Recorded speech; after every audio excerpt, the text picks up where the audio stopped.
Hello friends, মিঠুর পাকশালায় আপনাদের সবাইকে স্বাগত। আজ আমি আলু দিয়ে ভীষণই টেস্টি একটা স্ন্যাক্সের রেসিপি আপনাদের সাথে শেয়ার করছি। এই জন্য আমি ছোট বড় আলু নিয়ে মোট 6খানা আলু নিয়েছি। এই আলুগুলোকে একটু এইভাবে জলের মধ্যে দিয়ে গ্রেট করে নেব।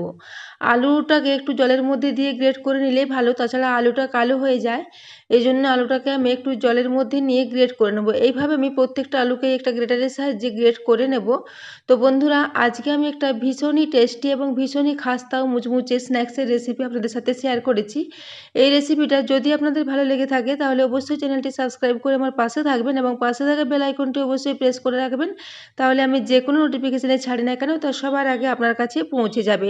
তো দেখুন, এইভাবে আমি আলুগুলোকে গ্রেটারের সাহায্যে গ্রেট করে নেব। এবং গ্রেটারের যে দিকটাতে বড় ছিদ্র আছে সেই দিকটাতে করে গ্রেট করেছি, তাহলে আলুর লাচ্ছাগুলো একটু মোটা মোটা হবে। এই জন্য মোটা অংশটার দিকে গ্রেট করলে এটা ভালো হবে। তো দেখুন, আলুটাকে এবারে পুরো জলটা ফেলে দিয়েছি। তারপর আবারও পরিষ্কার জল দিয়ে এটাকে একটু ধুয়ে নেব। আলুর মধ্যে অনেক স্টার্চ থেকে থাকে, সেই জন্য এটা যাতে ভালোভাবে ধুয়ে পরিষ্কার হয়ে যায় সেদিকে খেয়াল রাখতে হবে। সেই জন্য আলুটাকে খুব ভালো করে আমি 2 থেকে 3 বার জল বদলে ভালো করে ধুয়ে পরিষ্কার করে নিয়েছি।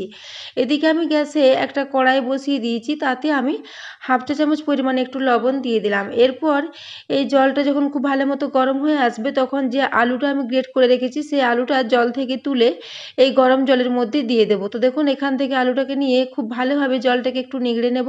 তারপর ওই গরম জলের মধ্যে আলুটাকে দিয়ে দেবো। তো বন্ধুরা, আজকের এই স্ন্যাক্সের রেসিপিটা যদি ভালো লেগে থাকে তাহলে অবশ্যই বন্ধুদের সাথে একটু শেয়ারও করে দেবেন এবং রেসিপি পছন্দ হলে একটা লাইক করতে ভুলবেন না। তো দেখুন, এরপর আমি পুরো আলুটাকে এইভাবে জল থেকে একটু নিগড়ে বার করে নিয়ে তারপর এই জলের মধ্যে দিয়ে দিলাম। তারপর এটাকে হাই ফ্লেমে একটু খুব ভালো করে ফুটিয়ে নেব। এটাকে খুব বেশিক্ষণ ফোটাবো না, জাস্ট যখন একটু ফুটে আসবে তখনই গ্যাস অফ করে দেবো। আলুটাকে এখানে খুব বেশি সিদ্ধ করা চলবে না, আলুটা জাস্ট একটু নরম হয়ে আসবে সেই রকম অবস্থায় আলুটাকে একটু সেদ্ধ করে নিতে হবে। তো দেখুন, এটা খুব ভালো মতো এখন ফুটে এসেছে। এইভাবে যখন এটা খুব ভালো মতো একটু ফুটে আসবে তখনই গ্যাসটা অফ করে দেবো। তো আলুটা যেহেতু খুব সরু সরু করে গ্রেট করা আছে সেজন্য এটা খুব বেশিক্ষণ গ্যাসটা দিয়ে ফুটিয়ে নিলে এটা খুব গলে যাবে এবং আলুটা বেশি সেদ্ধ হয়ে যাবে। তো এখানে আমরা আলুটা খুব বেশি সেদ্ধ করব না, আলুটা যাতে একটু ঝরঝরে মতো থাকে সেরকমভাবে এটাকে একটু ফুটিয়ে নিয়েছি। তো এরপর আমি একটা স্ট্রেনারে নিয়ে নিয়েছি, তারপর একটা সুতির কাপড় নিয়ে নিয়েছি। এরপর এই সুতির কাপড়ের উপরে ওই জল সমেত আলুটা এখানে নিয়ে নেব। তো দেখুন, এখানে পুরো আলুটা এই স্ট্রেনারের মধ্যে নিয়ে নিচ্ছি। তারপর এই কাপড় সমেত এই আলুটাকে তুলে নেব যাতে এই এক্সট্রা জলটা খুব ভালো মতো ঝরে যায়। এই আলুটার মধ্যে একদমই জল রাখা যাবে না, জল রাখলে রেসিপিটা খুব ভালো মতো তৈরি হবে না। সেজন্য দেখুন, এটাকে আমি এই স্ট্রেনারে করে জলটাকে খুব ভালো করে ঝরিয়ে নেব। তারপর এটাকে কিছুক্ষণের জন্য জলটা ঝরতে দেবো। তো দেখুন, এটাকে আমি একটা ছান্তার সাহায্যে এইভাবে জলটা টিপে টিপে বার করে দিচ্ছি এক্সট্রা জলটা। তারপর এটাকে আমি 10 মিনিটের জন্য একটু সাইডে রেখে দেব।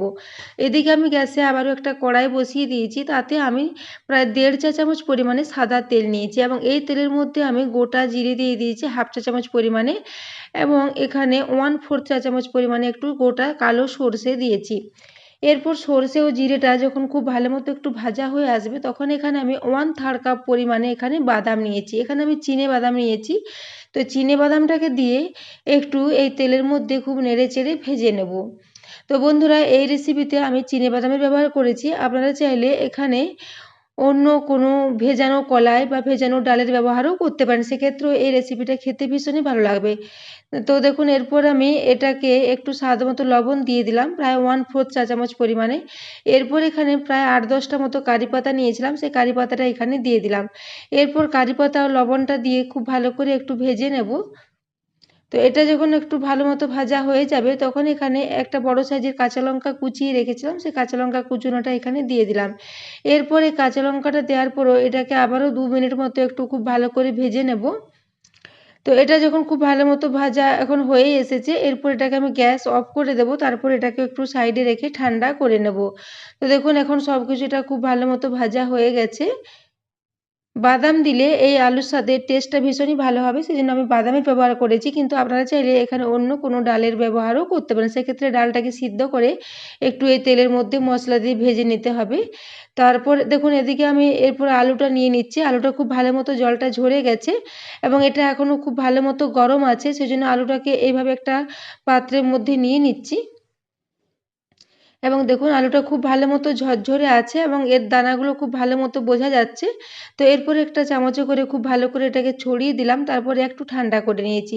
এদিকে আমি একটা বাটি করে কর্নফ্লোর নিয়ে নিয়েছি, এখানে আমি 2 টেবিল চামচ পরিমাণে কর্নফ্লোর দিচ্ছি। আমি এখানে যে পরিমাণ আলু নিয়েছি সেখানে আমার 2 টেবিল চামচ কর্নফ্লোর হলেই হয়ে যাবে। আপনারা যদি বেশি পরিমাণে করতে চান সেক্ষেত্রে একটু কর্নফ্লোরের পরিমাণটা বাড়িয়ে দিতে হবে। তো কর্নফ্লোরটা দিয়ে এই আলুর মধ্যে চামচে করে খুব ভালো করে মিশিয়ে নেব। কর্নফ্লোরটা দিলে এর মধ্যে খুব ভালো মতো একটা বাইন্ডিংয়ের কাজ করবে। তো দেখুন আলুটার মধ্যে একদমই জল নেই, কিন্তু তাও আলুটা তো হালকা ভিজে আছে, সেই ভিজের মধ্যে এই কর্নফ্লোরটা খুব ভালো মতো মিশে যাবে এবং এটা অনেকটাই ঝরঝরে হয়ে যাবে। তো দেখুন এরপর এটাকে চামচে করে দিয়ে খুব ভালো করে মিশিয়ে নিয়েছি। এরপর আমি হাতে করে আরেকবার এটাকে খুব ভালো করে মিশিয়ে নিচ্ছি। তো এটা এখন খুব ভালো মতো মেশানো হয়ে গেছে। এরপর এটাকেও আমি একটু সাইডে রেখে দিলাম। এরপর আমি যে বাদামটা ভেজে রেখেছিলাম সেই বাদামটাকে একটা হামানদিস্তার সাহায্যে এভাবে একটু ছোট ছোট টুকরো করে ভেঙে নিচ্ছি। আপনারা চাইলে এটাকে মিক্সিতে দিয়েও একটু ভাঙা ভাঙা করে নিতে পারেন, কিন্তু এটা যেহেতু খুব ভালো মতো ভাজা হয়ে আছে এবং খুবই মুচমুচে আছে, সেজন্য এই কড়ার মধ্যেই আমি হামানদিস্তায় করে একটু এগুলোকে ভাঙা ভাঙা করে নিচ্ছি। খুব বেশি গুঁড়ো করে ভাঙবো না, যাতে কিছু কিছু দানা থাকে এবং কিছু কিছু ভেঙে যায়, সেরকম অবস্থায় এটাকে করে নিয়েছি। তারপর এটাকে খুব ভালো করে আবার চামচে করে মিশিয়ে নিলাম। তো এটা বন্ধুরা আমি একটা স্টাফিং এর ব্যবহার করছি এই বাদামের। তো দেখুন এরপরে এই আলুর লাচ্ছাগুলোকে আমি একটু কিছুটা পরিমাণ নেব, তারপরে হাতের উপরে নিয়ে এভাবে একটু ছড়িয়ে দিচ্ছি, তারপর মধ্যেখানে একটু জায়গা করে নেব। এখানে আমি বাদামটাকে এখানে পুর হিসাবে ব্যবহার করেছি। তো দেখুন এরপর এটাকে মাঝখানে একটু কিছুটা জায়গা করে নিয়েছি। এরপর ওই বাদামের পুরটা এই মধ্যেখানে দিয়ে দেব। তো দেখুন এখানে আমি 2 চামচ পরিমাণে পুর এই মধ্যেখানে দিয়ে দিচ্ছি। বাদাম দিলে যেকোনো রেসিপিতে খুব সুন্দর একটা টেস্ট হয়, তো এই জন্য আমি এখানে বাদামের ব্যবহারটা করেছি। তো দেখুন বন্ধুরা এরপর এটাকে দিয়ে আবারও কিছুটা আলু নিয়ে এর উপরটা আমি ঢাকা করে দিচ্ছি। তো যেহেতু এতে কর্নফ্লোর দেওয়া আছে, এটা খুব সুন্দর মতো বাইন্ডিং হয়ে যাবে। তো দেখুন এরপর 2 হাতে এভাবে একটু চেপে চেপে এটাকে দিয়ে খুব ভালো মতো এইভাবে একটু গোল গোল চ্যাপ্টা চ্যাপ্টা করে নেব। এটা চাপ দিলে খুব সহজেই বাইন্ডিং হয়ে যাবে এবং খুব ভালো মতো এগুলো তৈরি হয়ে যাবে। তো বন্ধুরা দেখুন এরপর এটাকে আমি এভাবে তৈরি করে নিচ্ছি। যেভাবে আমরা সাধারণত আলুর চপ তৈরি করে থাকি সেইরকম আকারে এটাকে আমি একটু বড় বড় সাইজের তৈরি করেছি। আপনারা চাইলে এটাকে আবারও একটু ছোট ছোট সাইজের করেও তৈরি করতে পারেন, কিন্তু আমি এগুলোকে একটু বড় বড়ই করেছি। তো দেখুন এরপর আমি আবারও একটা আপনাদের তৈরি করে দেখিয়ে দিচ্ছি। ওই একই পদ্ধতিতে কিছুটা পরিমাণ আলু এইভাবে হাতে নিলাম, তারপর ওই বাদামের পুরটা মধ্যেখানে একটু জায়গা করে নিয়ে নেব। তো বাদামের পুরটা এখানে আমি 2 চামচ করে দিয়েছি। আপনারা যদি ছোট ছোট করে তৈরি করেন সেক্ষেত্রে বাদামের পুরটা একটু কম দিলেও চলবে। তো দেখুন এরপরে এইভাবে হাতের সাহায্যে এইভাবে নিয়ে একটু জায়গা করে নিচ্ছি, তারপরে এই বাদামের পুরটা এখানে দিয়ে দেব। তো বন্ধুরা এই রেসিপিটা এতটাই টেস্ট হয়েছিল যে বাড়ির সবাই এটা ভীষণই প্রশংসা করেছে, এবং বিকেলে চায়ের সাথে বা বাড়িতে গেস্ট এসে থাকলে আপনারা এই রেসিপিটা ট্রাই করতে পারেন। ভীষণই টেস্টি একটা রেসিপি এবং ভীষণই টেস্ট হয় এটা খেতে। এটাকে বিকেলে চায়ের সাথে কিংবা যে কোনো ধরনের চাটনির সাথে আপনারা সার্ভ করতে পারেন। খেতে ভীষণই টেস্ট হয়। তো বন্ধুরা এই রেসিপিটা যদি আপনাদের ভালো লেগে থাকে তাহলে কমেন্ট করে জানাতে ভুলবেন না। তো দেখুন এরপর আমি আবারও কিছুটা অংশ নিয়ে এর ওপরে দিয়ে দেব, তারপর এটাকে ঢাকা দিয়ে হাতের সাহায্যে এভাবে একটু চ্যাপ্টা চ্যাপ্টা করে নেব। তো দেখুন এভাবে 2 হাতে চাপ দিলে খুব সহজে এটা ভালো মতো তৈরি হয়ে যাবে। যেহেতু কর্নফ্লোর দেওয়া আছে, কর্নফ্লোরটা খুব ভালো বাইন্ডিং এর কাজ করবে। তো দেখুন এরপরে এখানে এইভাবে এটাকে দিয়ে তৈরি করে নিলাম।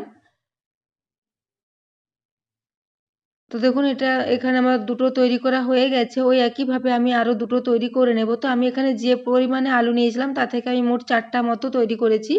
আপনারা এগুলোকে যদি ছোট ছোট সাইজের করতে চান সেক্ষেত্রে এগুলো অনেকটাই তৈরি হবে। তো দেখুন এখানে আমি খুবই কম পরিমাণে একটু তেল নিয়েছি, প্রায় 3 টেবিল চামচ পরিমাণে এখানে তেল দিয়েছি। আমি এটাকে সাদা তেলে ভেজে নেব।